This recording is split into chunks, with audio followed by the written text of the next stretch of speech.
Nasıl kurtulmuşsun bile?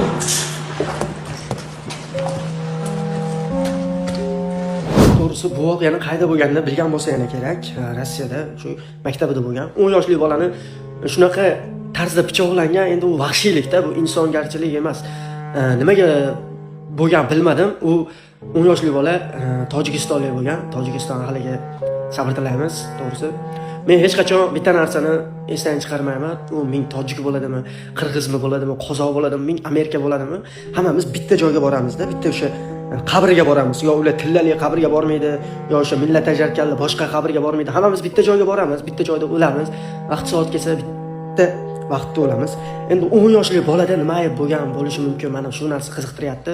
O'shanga uchun agar bilsanglar, fikringizni yozib ketinglar. 10 yoshli bola bilan nimani talashish mumkin? Vahshiylikcha u 10 marta, 20 marta pichoq tiqish bu vahshiy inson qo'ldan keladi-da. U qanaqa inson bo'lishi mumkin? Inson o'zi kim u bilmadim men.